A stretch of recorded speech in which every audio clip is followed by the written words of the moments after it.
biggest questions we get is what is the difference between a credential and a master's degree program? So a credential is a designation that can be held on its own, but coupled with a master's degree program, which you'll need to get from a university, that makes that the degree. So some of the credentials that you can get it on your own, demonstrate the specific area. It can be an add-on, and we'll discuss more of those as we go through. But you'll also find just master's degrees programs that are just on their own that do not have a credential in the state of California. Here are the credential master's degree programs here in education at CSUB. On the left side is the credential program. So in the parentheses are the programs that are here at CSUB that do offer that credential. The administrative services is education administration, an educational specialist. So for those of you who are interested in working with students with special needs in either mild or moderate areas, and multiple subject is in elementary education. For single subject, secondary education. So we're looking at high school. Pupil personnel services, which is the one that I'm currently director of and teach in, is the educational counseling program. So that is a school counseling credential. And there are also other authorizations that can be added to your degree or an additional credential. So bilingual, early childhood, special education, and introduction to computer science, and reading and literacy is another added one. Now I'm going to get into the reason why we're all here is to kind of tips to improve the graduate application. So there are 5 steps that I'll be going through. The first is planning. The second is research. The third is gathering information. The fourth is getting everything you need to prepare to apply. And then finally, the 5th step is to apply. When you're planning, the things to think about are, when do I want to attend? Different programs admit at different times. Some admit for the spring term, so that's coming up. The deadline will be within the next month or so. Another question may be, do I want to start in the fall? For those of you who have families, maybe you're wanting to wait for a certain opportunity that would work best for your schedule to determine when you want to begin that journey. Second question is, what program do you want to enroll in? Not only here at CSUB, but other programs as well. What other programs are you interested in? Why are you interested in them? And thinking about what that's going to look like in terms of the application process. And then what semesters or semesters, plural, does the program of interest admit? Here at CSUB in the education programs, we have multiple programs that admit in the fall and the spring. However, like for example, my program, educational counseling, we only admit in the fall. So just thinking about when do you want to go, what semesters they admit, so you can plan on when you want to start that application or when you want to submit that application for. And then also another thing to think about, whether you work part-time or full-time, how is that going to work with the schedule? Are the classes at night? Are the classes during the daytime? How am I going to fit my schedule within this new program that I'm wanting to explore? When we're talking about research, there's things that you want to be able to do. So first you want to know, most importantly, when are the application deadlines? There's 2 different deadlines you want to look for, not only just the graduate school deadline, but also the program deadline. Sometimes you'll find that they have the same deadline. Sometimes you'll find that they have different deadlines. Oftentimes the program application is much earlier than the graduate application. So just ensure that when you're researching and you're looking at these programs, that you're really paying attention to those dates and making sure that you have it in by the deadline. Another thing is we offer informational sessions. So information sessions are a great opportunity to be able to learn about what is the program offers. Several of our programs are entering into a new program phase, so you'll be able to learn about the admission information. You'll also get to meet the faculty who serve in that program. And you also get to ask other questions that maybe you may feel like, oh, I wanted to know, but maybe I don't want to continue to email back and forth. So this will be a good opportunity to attend. They normally have several of them. Other things is which probably goes without saying, but the courses, right? So what courses are in this program? What courses are you interested in learning about in the program? Do they have a practicum course, or are you having to do field studies? Are you having to go out and internship or field work? Are you going to have to go into a school setting and maybe have to look at how your work schedule is going to be adjusted? And also, one of the things that I find that students get concerned about and they're kind of nervous about is contacting the director or the coordinator or the program advisor. I would suggest reaching out to them, especially if you have questions that are more than one. Some people are like, for example, a question I get a lot is about the student affairs and the PPS credential, the school counseling. Can you get them at the same time? Fortunately, the answer is no. The student affairs, you would go through that program first, and then you can come back for a PPS credential after you graduate, but you can't be in the same programs at the same time. So those are questions that sometimes I get in the information sessions, but some people just have so many questions that they want to get answered. I would suggest reaching out to the program director and scheduling a time to be able to meet with them so you can get all your questions answered and feel as comfortable as possible going through the application process. And then finally, what are the materials that you'll be needing for submissions? So are you going to need a letter of recommendation? Are you going to need a program's personal statement or statement of purpose? Do you need test scores, or do you need to explore the option of looking into maybe doing a basic skills requirement, otherwise known as BSR, in place of the CBEST? So things like that are some things that you want to be able to research in this process. So now we're in the gather information step. So now this is where you want to identify when the program information sessions are, to be able to see what dates they are, when they are, so you can attend. Maybe you want to get additional information, like I said, by meeting with the program advisor, the program coordinator, or the director, and seeing maybe you want to feel as comfortable as you are when you apply. So you want to be able to get all the questions answered and gather as much information that you need. Even what is a typical student work schedule while they're in the program?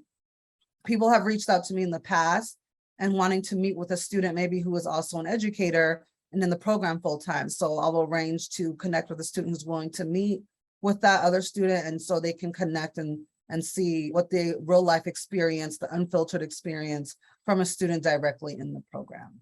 So you'll be wanting to look at not only just application materials that you'll need to get into the graduate school, so not just your transcript, not just your any kind of test. If you need to take it, a lot of schools are not requiring standardized test scores, but if you do need the CBEST or any kind of specific test for a specific program, what would you need? But for the graduate school, you may definitely need to submit your transcript and just be attentive to all those other details that you'll need as you are applying. This is really where you want to give enough time to. So when you're asking who can write me not just a letter of recommendation, but a positive letter of recommendation. And this is where you want to talk with someone, and then this is where I would suggest having a personal and professional reference. So professional reference would be in the category of a formal supervisor, one of your instructors. I would definitely say have one that's an instructor, supervisor, coach, mentor, etc. And then another personal reference may be someone who's observed you in a personal capacity. So not your best friend, or obviously, or not a family member, but someone who's familiar with your work. So this can be a former supervisor, but I would ask either one or two instructors that have you currently or before to speak to your academic potential in the graduate setting. And then maybe someone who's a personal reference, like a mentor. And the personal reference and the professional references, if it's an instructor or a personal, I would just indicate who can I ask in one of those categories to write that letter for me. Another thing is, a lot of the people are busy, right? So as an instructor, you may have multiple responsibilities. You all have multiple responsibilities. So I always say, ask within a month to at least 2 weeks ahead of the deadline. What I like to do, or what I did when I was applying for schools, I gave them an earlier deadline than actually when I needed it, so I could get it ahead of time. That way you're not waiting to the last minute, or maybe, you have a backup and it wasn't able to work. So give an earlier deadline. I would say, like I said, 2 weeks to a month out. It would be also helpful to give them information about the university that you're applying to, the program. Maybe you have some accomplishments that you want to share with them to kind of help them craft your letter and make that more, speak more to you and your potential for success in the program. The other thing that's really important is the statement of purpose or personal statement. And this is something that really, what I like to tell individuals is this is where we get to learn about you. So we have the numbers on the paper, which is your transcripts or test scores, but we really want to know about you as the person. So this is where you actually get to share your story about why you're interested in being in the program, or your background story. This is another opportunity to explain, maybe you had in your transcript, maybe you had a semester where your grades just dipped due to personal reasons. And so maybe this will be an opportunity to explain why your grades maybe dropped a little bit. So what to include in a personal statement. So the suggestions I would put forth for that are, why are you interested in being that special educator? Why are you interested in being that principal or superintendent? Why are you interested in being that school counselor or student affairs professional or secondary education teacher? Why are you interested in any of these things? This is a time for you to talk about your background. Maybe there was a teacher that influenced you or person in your life, or maybe your mother was a school counselor, maybe your father was an administrator, and so you want to be like them. I've also had, unfortunately, the contrary, where it's like, maybe I didn't have the best experience with my school counselor, and so I want to be able to strive to be a better one. And then second, it's very, very important. I can't stress this enough. Make sure you include the institution and program in your application. I know you may be applying to several different programs, but as I'm reading applications, I know when people are specifically interested in applying to my program at CSUB versus maybe they're just writing a general statement of purpose and they're just sending out to different areas, right? So you want to ensure that not only are you in a place where you know you're not, but being intentional, I guess is what I'm saying. So really doing your research, which goes back to what about that specific program that you're interested in? Are you an alum? And just for the record, I know there may be assumption, oh, I'm an alum, so I'm automatically going to get in, right? So that's not typically how it works. You have the degree from the institution, but you're still as competitive as other people from other institutions. Also, you could also be competitive from different students or individuals within the institution that are also from different programs that are applying as well. So just look at it as, how can I make my application stand out? But one of the things I would strongly suggest, again, is to really be intentional, focusing on the program and institution. You'd be surprised how many statement of purposes or personal statements that I've read that have other institutions' names in them, right? So just be very intentional about that. The third thing is, what will getting this credential or this degree from this institution help me in my future? So if you're wanting to be a principal or superintendent, how will getting my degree and credential from this unit, from CSUB, from the Education Administration Program, how is that going to help me be a better superintendent? Or maybe you want to stay in the Central Valley, maybe you want to stay in Bakersfield area, maybe you want to give back to your school and your community. So how will this degree specifically from this program help you in that area? So one thing is just a suggested application deadline. So within a year of applying for the program, you wanting to decide what institutions are you interested in applying to. Of course, looking at the application deadlines, ensuring that you have enough time to apply, asking either the program director or program advisor about what scholarships are available, or even the graduate school, if it's through them, what are some scholarships that are available for students? Closer, within 6 months of the deadline, thinking about, do I need to take the CBEST, or can I satisfy that requirement with a BSR qualification? So here at CSUB, we do have a coordinator who can actually work with, I encourage students to work with prior to applying, so they're able to see how can I make this work if I can't take the CBEST, or had to take it and I maybe was not able to pass it, or any other kind of test that is required for that credential for that program. Identify those individuals who will be able to write you a letter of recommendation. Again, someone who's a professional reference, or a teacher or an advisor in the school setting, and then someone who's more of a personal reference, so like a mentor, or someone maybe a coach, or maybe someone in a church setting, wherever you worship, that can serve and speak to you as just a personal reference in your just capability of just your personality and how you'll be able to be in the program. The next thing is being able to reach out if you want more information or you have a lot of questions. If you're not able to attend the information sessions, reach out to the advisors or program director or the program coordinators.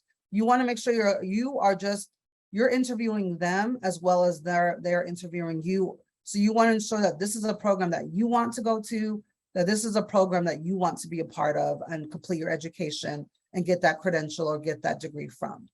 And then finally, when you submit your applications, submit your application materials, make sure you keep track of what you submitted. So make sure you have a copy of it, and also document who you sent the information to, any correspondence that you've had with either the program advisor or anyone accepting the materials, just to make sure that nothing gets lost. Things happen, but you want to make sure that at least on your end, you have copies of everything, so you don't have to go and find everything all over again, unless it's something that you need an original certification on.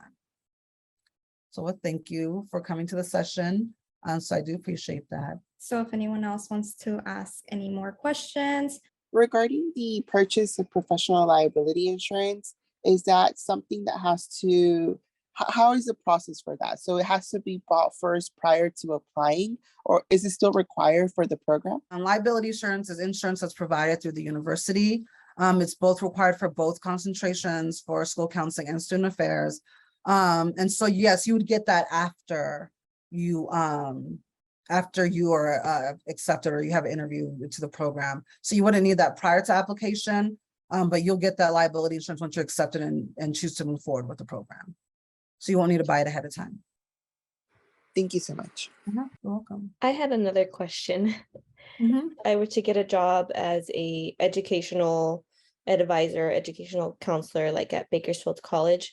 Would those hours count for anything as well as for like for the program for school counseling? For school counseling, if you're interested in being in the school counseling program, we are able to get miscellaneous hours for like 200 hours. Miscellaneous, if we're looking at the 800 hours, the maximum you'll be able to get is 200 as an educational advisor. But if you're wanting to be in a school counseling setting, the 600 hours would have to come from a elementary, middle, or high school setting, or the combination of all three. But yeah, it would have to be in those three settings. In the student affairs, if you're wanting to be the student affairs, so how it could work is maybe you're wanting to do student affairs, your hours would count as an educational advisor. And then what would end up happening is that you would come back after you graduate and you can pursue the PPS credential and be able to get your PPS. Since you already have the master's degree and with the student affairs concentration, you would be able to come back and get that, or get those hours that way. So if you decide you would only get to be very little of those, but we would have you placed if your schedule is available or flexible to do that. But typically, yeah, it would be harder to get all of them when you're working full time, unless we are in a school setting. Okay, all right, thank you so much. Thank you, Dr. Mott. So if you are interested in the student affairs, you will be placed in a college university setting, either at CSUB. We do have a partnership with BC and the Dean of Students office. So you'll have a placement form, and then we will work with our placement coordinator to place you in that setting. So if you are with Cal SOAP, that does count as student affairs as well. So it's either in a K-12 setting, or it's going to be in a it's either in a K-12 setting, or you'll be in a post-secondary college setting. I am currently working at Bakersfield College. I've been working there since December, and it's with Imelda as a professional expert. And so we do like the third contact with the students, but it's more of like scheduling and doing workshops and stuff like that. But I might be considering a position as a program technician, and it's more with data entry. We do work with CalSOAP as well, but it's more of like data entry, doing workshops, providing assistance to the directors, stuff like that. Would that count? So you're interested in the student affairs? Yes. Yeah, so that would count in student affairs. Yeah, if you're employed at a college or university setting, those hours would count. Yeah, and I would just suggest that if you're interested in another area, so example, you want to start looking at jobs eventually, you may want to see, okay, maybe even if I'm working in data, is there maybe another area that I could even just get a few hours in just to get that experience? But yes, that position would count for your hours in the student affairs. Okay, as long as you're working at a college setting or in a college, something similar, working with students, right?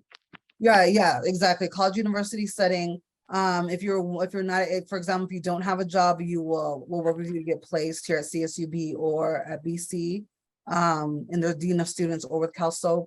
But yes, yeah, if you're already working in that, yes, your hours will count for that. Sounds good. Thank you. You're welcome. Thank you for coming. I hope you learned about just the different steps through this process and tips to help you potentially increase those successful applications. So I look forward to meeting with you. And if I'm not able to see you, definitely good luck on your journeys. Thank you, Dr. Ma.